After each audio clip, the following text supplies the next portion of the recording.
ஜெய் ஸ்ரீ மாத்ரே நமக. ஜெய் குருதத், ஜெய் குரு பரசுராம். நமஸ்காரம். நான் கரூர்லேருந்து வல்சலா பணிக்கர், பிரசன்ன ஜோதிடர். இன்றைக்கி நம்ம 2025ஆம் ஆண்டுக்குண்டான புத்தாண்டு பலன்கள் சிம்ம ராசிக்கு எப்படி இருக்குன்னு பார்க்க போகிறோம். இப்போ நான் சொல்லக்கூடிய இந்த பலன்கள் வந்து பொதுவான பலன்கள் தான். 100% அக்யூரேட்டான பலன்கள் வேணும் அப்படின்னா உங்களுடைய இண்டிவிஜுவல் ஹாரோஸ்கோப்பில் கிரகங்களுடைய நிலை, அப்புறம் இப்போ என்ன தசாபுத்தி போகுது மற்றும் வந்து கோச்சாரங்களுடைய நிலை, இது எல்லாத்தையுமே கால்குலேட் பண்ணி தான் 100% அக்யூரேட்டான பலன்களை உங்களுக்கு கொடுக்க முடியும். இருந்தாலும் நான் சொல்லக்கூடிய இந்த பலன்கள் வந்து 95% கரெக்டாக தான் இருக்கும். இந்த 2025ஆம் ஆண்டு வந்து எப்போ பிறக்குது அப்படின்னா மார்கழி மாதம் 16ஆம் தேதி உத்திராட நட்சத்திரம் 1ஆம் பாதம் தனுசு ராசி பிரதமை திதி புதன்கிழமையில் இந்த வருஷம் பிறக்குது. இந்த வருஷம் வந்து உங்களுடைய ராசி நிலை, அந்த ராசியை பொறுத்த வரைக்கும் கிரகங்களுடைய நிலை இந்த வருடம் பிறக்கும்போது எப்படி இருக்குது அப்படின்னா உங்களுடைய ராசிக்கு 5ஆம் இடத்துல வந்து சூரியன், உங்களுடைய ராசி அதிபதி 5ஆம் இடத்துல சூரியன் சந்திரன், அப்புறம் 4ஆம் இடத்துல புதன், 7ஆம் இடத்துல கந்தச்சனி அப்படிங்கிறது 7ஆம் இடத்துல சனியும் சுக்கிரனும் இருக்குது. அஷ்டமத்தில் வந்து ராகுவும், 2ஆம் இடத்துல கேதுவும், 12ஆம் இடத்துல செவ்வாயும், 10ஆம் இடத்துல குருவும். இதுதான் வந்து இந்த வருடம் பிறக்கும்போது உங்களுடைய ராசிக்கு தகுந்த மாதிரி கிரக நிலைங்க. இந்த 2025 நீங்கள் எடுக்கக்கூடிய ஒவ்வொரு முயற்சியுமே சக்ஸஸ் ஆகிறதுக்கு உங்களோட சேர்ந்து நானும் என்னுடைய அம்பால பிரார்த்தனை பண்ணிக்கிறேன். இந்த 2025 வந்து உங்களுக்கு ரொம்ப சூப்பராக இருக்கும் அப்படின்னு நான் சொல்ல மாட்டேன். ஏன்னா அஷ்டமதி சனி ஆரம்பிக்கக்கூடிய காலகட்டம். அது மட்டும் இல்லை, இந்த 2025 நிறைய கிரக நிலைகள், கிரகங்கள் வந்து மாறுது. ராகுகேது பயிற்சி இருக்குது, சனி பயிற்சி இருக்குது, குரு பயிற்சி இருக்குது. சனி வந்து 29 மார்ச் 2025 பயிற்சி ஆகிறாரு. அது வந்து உங்களுக்கு அஷ்டமதி சனியாக போகுது. அது போக ராகுகேது 14 மே மாதம் 2025ஆம் ஆண்டு ராகு கேது பயிற்சி ஆகுது. ராகு 7ஆம் இடத்துக்கும் கேது உங்கள் ராசிக்கும் வராரு. அது போக குரு வந்து 11ஆம் இடத்துக்கு வராரு 18ஆம் தேதி மே மாதம். இந்த குரு ஒன்று தான் வந்து உங்களுக்கு நல்ல பொசிஷனில் இருக்குது. மற்ற எந்த கிரகமுமே வந்து சாதகமான நிலையில் இல்லை, இதுதான் உண்மை. பட் ஆனால் வந்து கிரகங்கள் எப்போவுமே என்ன பண்ணும் அப்படின்னா நம்ம கையை இறுக்கமாக பிடிக்கும். ஆனால் நம்ம அதுலேருந்து வெளியில் எடுக்கிறோன்னு வச்சுக்கோங்களேன், கண்டிப்பாக நம்ம அதுக்குண்டான முயற்சியை போடும்போது கிரகமே அதை விட்டுட்டு நம்மளே ப்ளஸ் பண்ண ஆரம்பிச்சிடும். இது என்ன சொல்ல வரேன் அப்படின்னா அஷ்டமத்து சனி அப்படின்னு சொல்லி முடங்கி கிடக்காம எப்பவும் போல் உங்களுடைய வேலையை நீங்கள் பாருங்கள். உங்களுடைய ராசி அதிபதி யார் அப்படின்னா சூரியன். சூரியன் வந்து என்ன பண்ணுவார், காலையில் 6 மணிக்கு வருவார், அவருடைய வேலையை பர்ஃபெக்டாக செய்வார். அப்புறம் அவர் போய் அஸ்தமனம் ஆவார், அடுத்த நாள் மறுபடியும் வராரு. இதை தான் நீங்கள் ஃபாலோ பண்ணணும். உங்களோட ஒர்க்கை நீங்கள் செய்யுங்க. ஃபெயிலியர் ஆகிறது, சக்ஸஸ் ஆகிறது, இது எல்லாமே உங்களோட முயற்சி, தெய்வத்தோடைய அனுகிரகம். ஸோ இந்த விஷயங்களை ஃபாலோ பண்ணிட்டாலே எல்லாமே சக்ஸஸ் ஆகும். பிஸ்னஸில் அலட்சியம் கூடாது. அஷ்டமத்து சனி என்ன செய்யும், அதாவது சனி வந்து பயிற்சி ஆனதுக்கப்புறம் அஷ்டமத்துக்கு போனதுக்கப்புறம் அவருடைய பார்வை தொழில் ஸ்தானத்துக்கு போகுது. அப்போது தொழிலில் வந்து அலட்சியம் மட்டும், சோம்பேறித்தனம், இந்த மாதிரி விஷயங்களை வந்து அவாய்ட் பண்ணுங்கள். தொழில் ரீதியாக வந்து உங்களுக்கு வந்து சுமாராக தான் இருக்குது. தொழிலை புதுசாக தொடங்குற மாதிரி இருந்தால் யோசிக்கணும். அதாவது உங்களுடைய ஜாதகத்தில் நல்ல தசாபுத்தி, இப்போது 10ஆம் அதிபதி இதோடைய பொசிஷன்லாம் ரொம்ப சிறப்பாக இருக்குது அப்படின்னா நீங்கள் அதை ஸ்டார்ட் பண்ணலாம். அப்படி இல்லை அப்படின்னா புதுசாக தொழில் தொடங்குறவங்க கொஞ்சம் யோசனை பண்ணி தான் செய்யணும். அதே மாதிரி ஆல்ரெடி தொழில் பண்ணிகிட்டு இருக்கவங்க ரொம்ப ரொம்ப கவனமாக இருக்கணும். அஷ்டமத்து சனியில் வந்து நிறைய நெருக்கடிகள் கொடுக்கும், நிறையா வந்து தேக்க நிலை, மந்த நிலை, இது எல்லாமே கொடுக்கும். நீங்கள் ஆல்ரெடி பண்ணிகிட்ருப்பீங்க, பட் ஆனால் ஏதாவது ஒரு விஷயத்தினால ஸ்டாப் ஆகிறதுக்கு உண்டான வாய்ப்புகள்லாம் இருக்குது. ஆனால் கவனமாக இருக்கணும்.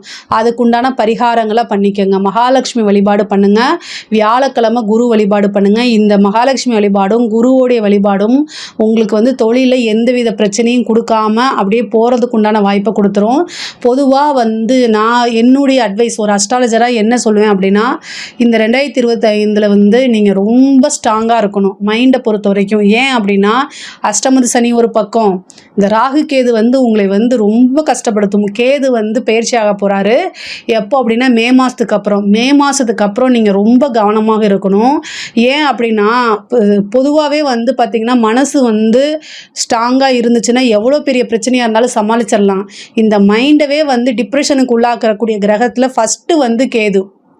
அப்போது இந்த கேது வந்து உங்கள் ராசிக்கு வரும்போது என்ன பண்ணும் அப்படின்னா, தேவையில்லாத சிந்தனைகள், மன பயம், பதற்றம், ஒரு நிலைப்பாடு இல்லாத மனநிலை, குழப்பமான மனநிலை, டிப்ரெஷனுக்கு கொண்டு போகிறது, இந்த மாதிரி விஷயங்களில் நல்லா செய்வார். அதனால் கேதுவை வந்து நீங்கள் டீஆக்டிவேட் பண்ணணும் அப்படின்னா விநாயகர் வழிபாடு. ஒவ்வொரு வாரமும் ஞாயிற்றுக்கிழமை என்ன செய்யணும் அப்படின்னா, யமகண்ட நேரம் இருக்குல்ல, அந்த நேரத்தில் விநாயகரை வழிபாடு பண்ணுங்கள். விநாயகர் அகவல் படிங்க.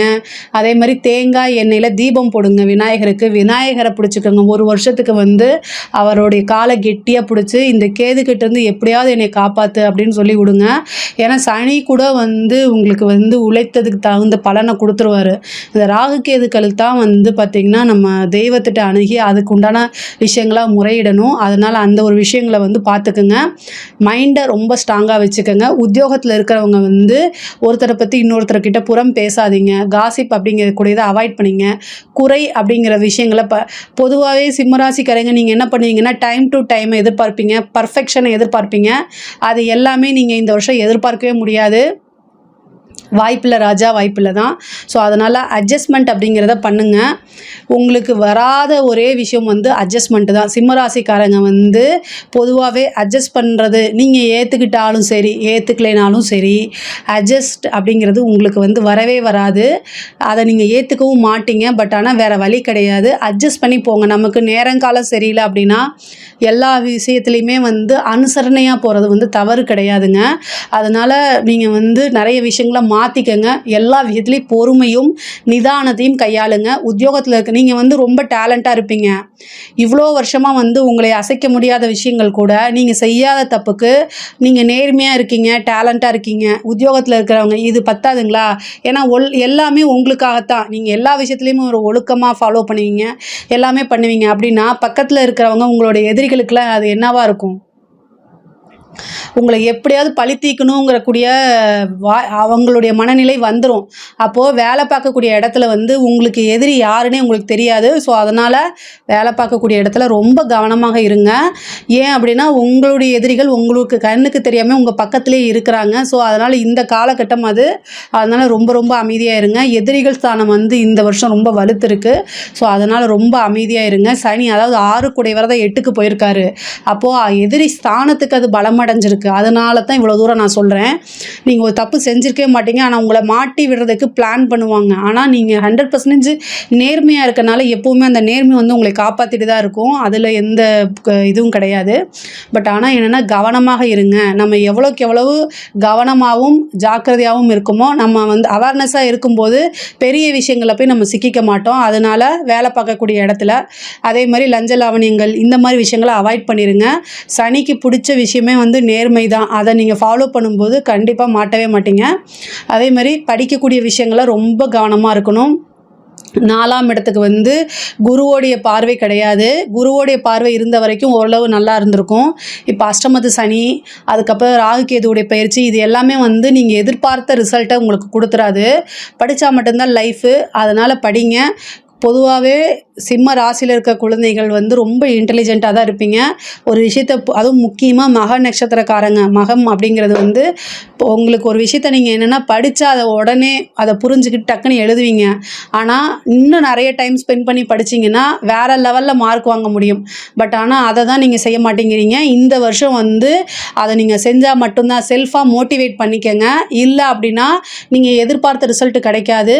ஹயக்ரீவர் வழிபாடு பண்ணுங்கள், சரஸ்வதி தேவி வழிபாடு பண்ணுங்கள். இது எல்லாமே உங்களுக்கு ரொம்ப ரொம்ப ரொம்ப அவசியமானதும் முக்கியமானதும் கூட. படிக்கக்கூடிய குழந்தைங்க, அதே மாதிரி சிம்ம ராசியில் இருக்கக்கூடிய குழந்தைகளுடைய பேரண்ட் வந்து ஸ்கூலில் அவங்க எப்படி நடந்துக்கிறாங்க, ஃப்ரெண்ட்ஸ் கூட எப்படி நடந்துக்கிறாங்க, டீச்சர்ஸ் கிட்ட எப்படி பிஹேவ் பண்ணுறாங்க, இது எல்லாமே பார்க்கக்கூடியது. அஷ்டமத்து சனியில் வந்து தேவையில்லாத ஒரு அவமானம் தானாக தேடி வர்றதுக்கு உண்டான வாய்ப்பு இருக்குது. அதனால் அதில் கவனமாக இருங்க.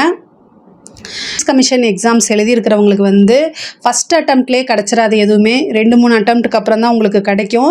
அதை நல்லா ஞாபகம் வச்சுக்கோங்க. பட் ஆனால் வந்து இறை வழிபாடு அப்படிங்கிறது ரொம்ப முக்கியம். அதே மாதிரி உங்களுடைய முயற்சி வந்து இன்னும் கூடுதலாக போடணும். அப்போ சிறப்பான பலன்கள் உங்களுக்கு தானாக தேடி வரும். பெண்களை பொறுத்த வரைக்கும் இது ஒரு நல்ல டைம் தான். ஆனாலும் எல்லா விஷயங்களிலுமே கவனமாக இருக்கணும். நீங்கள் வந்து வெளியில் வேலை பார்க்குறவங்களா இருந்தாலும் சரி, ஏதாவது ஒரு பிஸ்னஸ் பார்க்குறவங்களா இருந்தாலும் சரி, அறிமுகம் இல்லாத நபர்கள், தேவையில்லாத நபர்கள் நண்பர்கள் இவங்க கிட்டலாம் வந்து கான்வர்சேஷனோ அல்லது கம்யூனிகேஷனோ வச்சுக்காதீங்க. அதே மாதிரி சோஷியல் மீடியாவில் எந்த ப்ரைவேட் மெசேஜும் பண்ணாதீங்க. முக்கியமாக வந்து உங்களை ஆசைகளை தூண்டி விடுறதுக்கு வந்து நிறைய பேர் ட்ரை பண்ணுவாங்க. நம்மளுக்கு காலம் கெட்டு கிடக்கும்போது நம்மளே தானாகவே போய் பார்க்குறதுக்கு வாய்ப்பு இருக்குது. அஷ்டமஸ்தானம் அப்படிங்கிறது அவமான ஸ்தானம். பெண்களை பொறுத்த வரைக்கும் இந்த 2.5 வருஷம் நீங்கள் வந்து எந்த வித சங்கடங்களும் இல்லாமல் தப்பிச்சிட்டிங்கன்னா சூப்பர். ஏன்னா அஷ்டமத்து சனி ஏதாவது ஒரு அவமானத்தை கொடுக்கும். ஆனால் நம்ம 100% கரெக்டாக இருந்துட்டோம் அப்படின்னா பெரிய பிரச்சனைகளாக நம்மளை சிக்காது. ஆனால் ஏதாவது நம்ம வந்து தடம் மாறணும் அப்படின்னா இந்த அவமானம்ங்கிறது வாழ்க்கை முழுக்கும் இருக்கும். அதனால் ரொம்ப ரொம்ப ரொம்ப கவனமாக இருக்கணும். உத்தியோக ரீதியாகவோ அல்லது தொழில் ரீதியாகவோ வெளியூர் வெளிமாநிலங்கள் பிரயாணம் பண்ணும்போது நீங்கள் எங்கே போகிறீங்க எங்கே வரீங்க அப்படிங்கக்கூடிய கம்யூனிகேஷன்ஸை கரெக்டாக உங்கள் பேரண்ட்டுக்கிட்டேயோ அல்லது கணவன்கிட்டயோ, திருமணமானவங்களாக இருந்தால் கணவர்கிட்டயோ வந்து நீங்கள் சொல்லணும். உங்கள் வீட்டில் இருக்கக்கூடியவங்களுக்கு உங்களுடைய இன்ஃபர்மேஷனை பற்றி அப்டேட் பண்ணுங்கள். ஏன்னா அஷ்டமத்தில் இருக்கக்கூடியது வந்து திடீர்னு ஏதாவது ஒரு அசம்பாவிதங்களை ஏற்படுத்தக்கூடும். நமக்கு காலம் கெட்டு கிடக்குது அப்படின்னு வீட்டில் முடங்கிட்டு இருக்க முடியாது. அதுக்காகத்தான் இவ்வளோ தூரம் நான் சொல்கிறேன். நீங்கள் செய்யக்கூடியதை எப்பவும் போல் சிறப்பாக செய்யுங்க. ஆனால் அதுக்குண்டான பலன்கள் உறுதியாக உண்டு. பட் ஆனால் என்னென்னா மற்ற காலங்களை விட இப்போ கூடுதலான கவனம் தேவை. அவ்வளோதான். இன்ஃபர்மேஷன் இவ்வளோ நாளாக சொல்லாமல் இருந்தால் கூட இனிமேல் சொல்லிட்டு போங்க அப்படிங்கிறது தான். அதே மாதிரி கணவன் மனைவியிடையே பிரச்சனைகள் வரதுக்கு உண்டான வாய்ப்பு இருக்குது. மனக்குழப்பங்கள் இருக்குது. தேவையில்லாத ஆர்கியூமெண்ட்டு, ஒருவர் அனுசரிக்காமல் போகிறது, இந்த மாதிரி விஷயங்கள் நிறைய நடக்கும். குடும்பத்துக்கு ஆதரவுகள்லாம் கிடைக்காம போகும். பட் ஆனால் வந்து என்னென்னா எல்லா விஷயத்துக்குமே வந்து உடனே முடிவெடுக்காமல் தள்ளி போடுங்க. காலங்கெட்டு கிடக்கு, அதனால் தள்ளி போடுங்க. அனுசரித்து போங்க. அனுசரணை அப்படிங்கிறது ரொம்ப ரொம்ப முக்கியம். லைஃப்பில் வந்து ஹஸ்பண்ட் ஒய்ஃபுக்கு வந்து அட்ஜஸ்ட்மெண்ட் அப்படிங்கிறத மிகப்பெரிய பரிகாரம். அந்த அட்ஜஸ்ட்மெண்ட்டை நீங்கள் உள்ளுக்குள்ளே கொண்டு வந்துட்டிங்கன்னா எந்த கோயிலுக்குமே போக தேவையில்லை. உங்களோட மேரேஜ் லைஃப் ரொம்ப ஸ்மூத்தாகவும் சக்ஸஸ்ஃபுல்லாகவுமே போயிடும். வரைக்கும் திருமணம் அப்படின்னா குரு பெயர்ச்சிக்கு அப்புறம் நீங்கள் பண்ணுங்கள். அஷ்டமத்து சனி அப்படின்னு நினச்சிட்டு நீங்கள் பயப்பட வேண்டாம். அதாவது சனி வந்து நமக்கு 7.5 சனியும் அஷ்டமத்து சனியும் ஒரு விஷயம் கொடுக்குது அப்படின்னா நம்ம லைஃப் லாங்காக அது வந்து இருக்கும். நான் வந்து அதாவது சனியோடைய இது அப்படி. அதாவது சனி ஒரு விஷயத்த கொடுக்குது அப்படின்னா அது வந்து ரொம்ப வருஷத்துக்கு நம்மளுடைய அது கர்மா தானே, கர்மா காரகன் தானே. அப்போ பூர்வ ஜென்மத்தில் நம்மளுடைய கர்மாவாக தான் நம்மளுடைய வந்து கலத்திரம் வந்து இருக்கும் அப்படிங்கிறது காலபுருஷ தத்துவத்தோடைய அடிப்படைங்க. ஸோ இந்த அஷ்டமத்து சனி அதெல்லாம் நமக்கு கல்யாணம் வேண்டான்னு மட்டும் தயவுசெய்து நினச்சிடாதீங்க. குருவோடைய பார்வை வந்து மே மாதத்துக்கு அப்புறம் உங்களுக்கு கலத்திர ஸ்தானத்துக்கு பரிபூரணமாக இருக்குது. அதனால் நீங்கள் கலத்திரம் அப்படிங்கிற திருமணம்ங்கிறது தாராளமாக பண்ணலாம். ஆனால் மே மாதத்துக்கு முன்னாடி பண்ண வேண்டாம். இந்த சனி அஷ்டமத்து சனி வந்துருச்சு அதனால் வேண்டாம் அப்படிலாம் அவாய்ட் பண்ணாதீங்க. திருமணம் அப்படின்னு ஏன்னா ஏற்கனவே வந்து சிம்மராசியை பொறுத்த வரைக்கும் திருமணத்தில் வந்து நிறைய பிரச்சனைகள் இருக்குது. உங்களுக்கு அதாவது கரெக்டான மேட்சிங்காக வந்து கிடைக்கிறது வந்து பொதுவாகவே சிரமம். 7ஆம் இடம்ங்கிறது சனி வீடாக இருக்கனால கரெக்டாக வந்து உங்களுக்கு தகுந்த மாதிரி மேட்ச் அப்படிங்கிறதே அபூர்வமாக தான் நடக்கும். ஸோ அதனால் இப்போ குரு பலம் இருக்கும்போது அதுக்குண்டான முயற்சிகளை பண்ணும்போது ஈஸியாக ஆகிடும். அதனால் திருமணத்தை பொறுத்த வரைக்கும் நீங்கள் மே மாதத்துக்கு அப்புறம் பண்ணுறது ரொம்ப ரொம்ப சிறப்பு. புத்திர பாக்கியம் உறுதியாக உண்டு. ரொம்ப நாளாக ட்ரை பண்ணிகிட்டு இருக்கீங்க அப்படின்னா இந்த டெஸ்ட் பேபிக்கெல்லாம் அதாவது இந்த ராகு கேதுக்கள் வந்து எதுக்கு வந்து சப்போர்ட் பண்ணுதோ இல்லையோ ஆனால் அந்த செயற்கையான முறைகளுக்கெல்லாம் சப்போர்ட் பண்ணிடும். என்னென்னா இந்த கேது வந்து உங்களோட ராசிக்கு வராரு இந்த மே மாதத்துக்கு அப்புறம். ரொம்ப வருஷமாக எனக்கு மேரேஜ் ஆயிடுச்சு, ரொம்ப வருஷமாக வந்து குழந்தை இல்லை, டெஸ்ட் எடுத்தால் எனக்கு எல்லாமே அக்யூரேட்டாக இருக்குது, பட் ஆனாலும் இல்லை, நான் டெஸ்ட் பேபிக்கு போனாலும் அது எனக்கு ஃபெயிலியர் ஆகுது அப்படின்னா ராகுகேது பயிற்சிக்கு அப்புறம் ட்ரை பண்ணுங்கள். கண்டிப்பாக கிடைக்கும். குலதெய்வ வழிபாடு ஒரு தடவை பண்ணுங்கள். அப்புறம் இந்த ஆஃப்டர் மேக்கு அப்புறம் நீங்கள் டெஸ்ட் பேபிக்கெலாம் அல்லது வந்து இது செயற்கை கருத்தரிப்பு முறை இந்த மாதிரி IVF இதெல்லாம் ட்ரை பண்ணுங்கள். உறுதியாக 100% உங்களுக்கு சக்ஸஸ் ஆகும். இவ்வளோ நாளாக ஃபெயிலியர் ஆயிருந்தால் கூட இந்த டைம் வந்து ட்ரை பண்ணுங்கள். அஷ்டமத்து சனினா எல்லாமே பிளாக் பண்ணாது, அந்த அஷ்டமத்தோடைய வேலையை மட்டும்தான் செய்யும். ஆனால் சனியை விட வலுவான கிரகம் ராகு கேது, அதுக்கப்புறம் குரு எல்லாமே இருக்குது. எல்லாத்துலேயும் கவனமாக செயல்படணும், அவ்வளோதான். உத்தியோகத்தில் இருந்தாலும் சரி, தொழில் ரீதியாக இருந்தாலும் சரி, எல்லாத்துலேயுமே கவனமாக இருக்கணும். மேரேஜ் பொறுத்த வரைக்கும் நீங்கள் வந்து கலந்து ஆலோசிக்கணும்.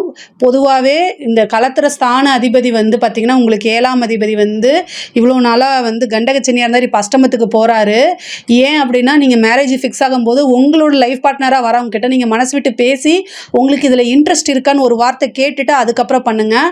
அஷ்டமார்த்தம் அப்படிங்கிறது வந்து அஷ்டமம் திருமணம் 8ஆம் இடம்ங்கிறது அவமானமோ அல்லது தீரா சங்கடங்களையோ கொடுக்கறதுக்கு வாய்ப்புகள் இருக்குது.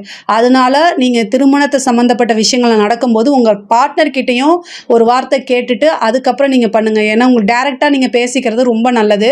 அதாவது நிறைய பேருக்கு வந்து இந்த 5ஆம் அதிபதியே வந்து கலத்திர ஸ்தானத்தை திருமண ஸ்தானத்தை பார்க்குறாரு. அதுவும் குருவாக பார்க்குறனால சில பேருக்கு வந்து இந்த லவ் மேரேஜ் அப்படிங்கிறது சக்ஸஸ் ஆகும். உங்களுடைய வீட்டில் வந்து நீங்கள் லவ் பண்ணிகிட்ருக்கீங்க அப்படின்னா கரெக்டான பர்ஃபெக்டான டைம் வந்து இந்த 2025 வருஷம்தான் உங்களுக்கு சக்ஸஸை கொடுக்கும். அதனால் இன்னும் 2 வருஷம் கழித்து நம்ம சொல்லலாம் அப்படிலாம் நீங்கள் நினைக்காதீங்க. அப்போ வந்து பிளானட் பொசிஷன் மாறி போகும். அதனால் இந்த டைம் நீங்கள் சொல்லுங்கள். 5ஆம் அதிபதி 11ல் இருக்கார். அப்புறம் வந்து உங்களுக்கு 7ஆம் அதிபதி அஷ்டமத்துக்கு போயிடுறாரு. ஃபஸ்ட்டு ஒரு சண்டை சச்சரவுகள் பர்மிஷன் கிடைக்காம இருக்கும். ஆனால் குரு பார்வை பரிபூரணமாக இருக்கனால உங்களுக்கு வந்து சக்ஸஸாக கொடுத்துரும். சில பேருக்குலாம் லவ் மேரேஜ் வந்து ஈஸியாக நடந்துடும். திடீர் திருமணம்லாம் வந்து இந்த வருஷம் உங்களுக்கு எதிர்பார்க்கலாம். மேரேஜை பொறுத்த வரைக்கும் எது நல்லா இருக்கோ இல்லையோ மேரேஜ் ஸ்தானத்தை பொறுத்த வரைக்கும் ரொம்ப சூப்பராக இருக்குது.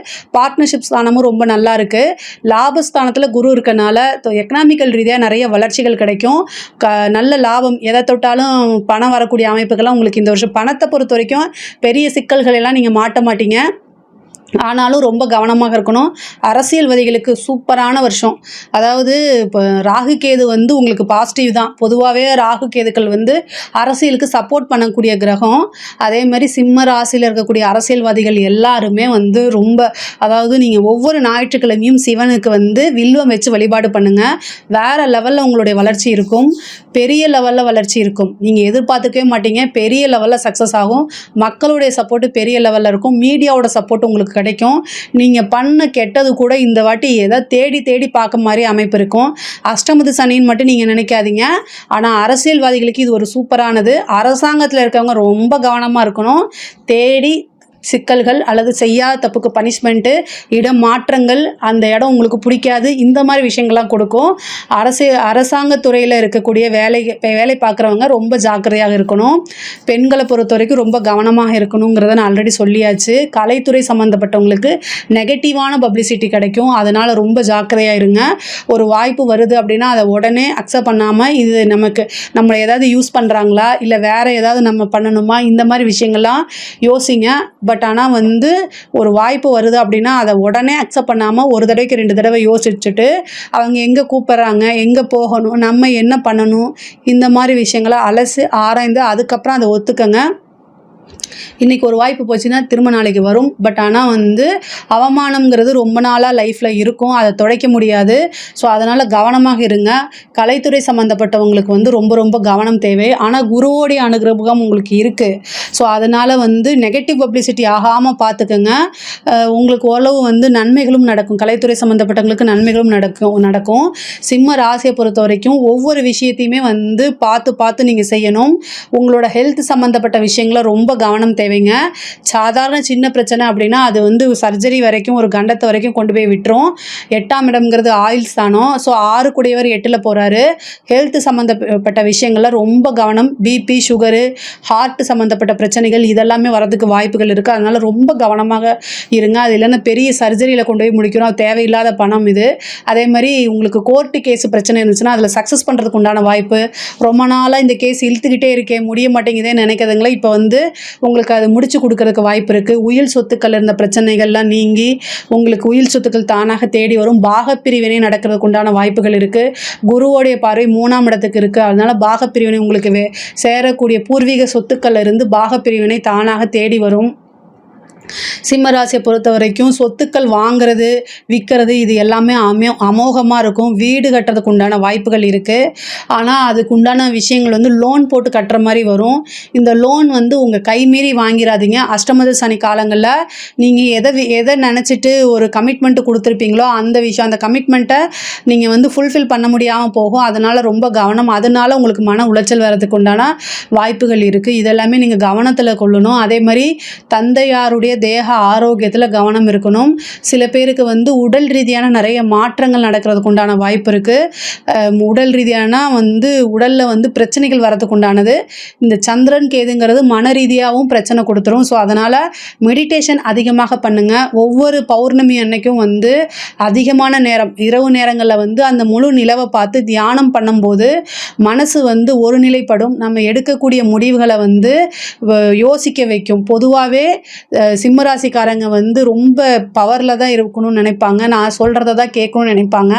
இந்த ஒரு வருஷம் வந்து மற்றவங்க நமக்கு வெல்விஷர் இருக்காங்கன்னா அவங்க சொல்கிறத கேட்டு நடந்தீங்க அப்படின்னா இந்த பெரிய பிரச்சனைகள்லேருந்து சமாளிக்க முடியும். முக்கியமாக பெரியவங்க சொல்கிறத கேட்டு நடங்க. அதுதான் உங்களுக்கு பெரிய பரிகாரமாக அமையும். இந்த 2025 வந்து ரொம்ப கவனமாக நடந்தாலே ஓரளவு பிரச்சனைகள்லேருந்து நீங்கள் தப்பிக்க முடியும். இதில் ஏதாவது சந்தேகங்கள் இருக்குது அப்படின்னா கமெண்ட்ஸில் கேளுங்க. நான் கண்டிப்பாக ஆன்சர் பண்ணுறேன். நம்மளுடைய சேனலை லைக் பண்ணுங்கள், ஷேர் பண்ணுங்கள், சப்ஸ்கிரைப் பண்ணுங்கள். நன்றி, வணக்கம்.